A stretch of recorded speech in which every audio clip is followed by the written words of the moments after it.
Hey guys, it's Erica with Sirens Aquatics. Today I want to talk to you about dry starting, what it is, how you use it, and who it's for. Anyone who's had an aquarium has thought about keeping plants, live plants, fake plants. We always recommend live aquatic plants for your tank.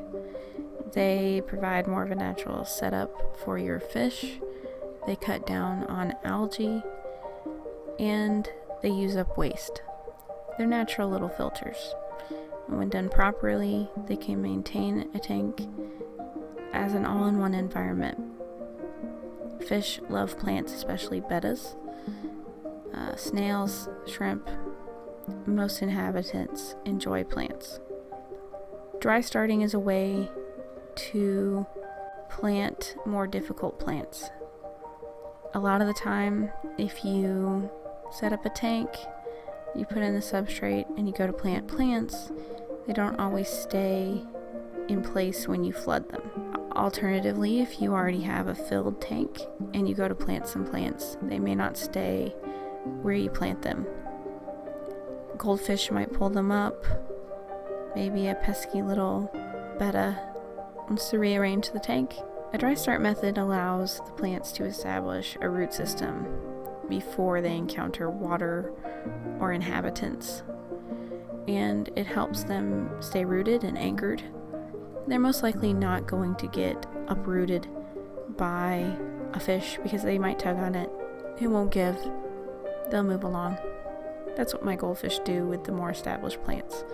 They no longer uproot them because it's kind of boring. They always test it a little bit just to see what's going on. This method takes a little bit longer because you can use seeds. Most people start with seed or the gel cultures that you can get at pet stores. And if you're smart, just order ahead online. There are lots of deals with different stores for seeds or plants or gel cultures. This gives you time to sprout your seeds and watch them grow. It can take 6 weeks, but the plants might be in rare form. Becca was able to get some of them to flower accidentally. It wasn't her goal.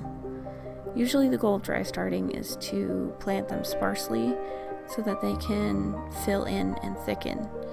And most plants don't get that opportunity to quickly fill in if they're in a filled aquarium.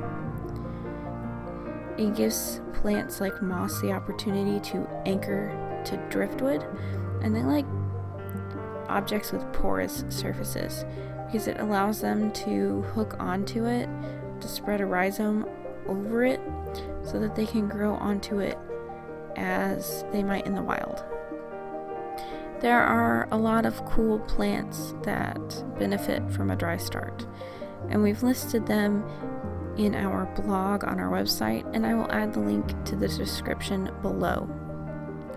This is something that you have to keep moist continuously. You cannot allow it to dry out. You have to plan to maintain it on a daily basis.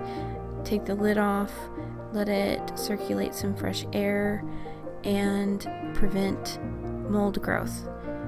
You have to maintain a balance so that it's not drying out and not becoming an environment for which mold will thrive.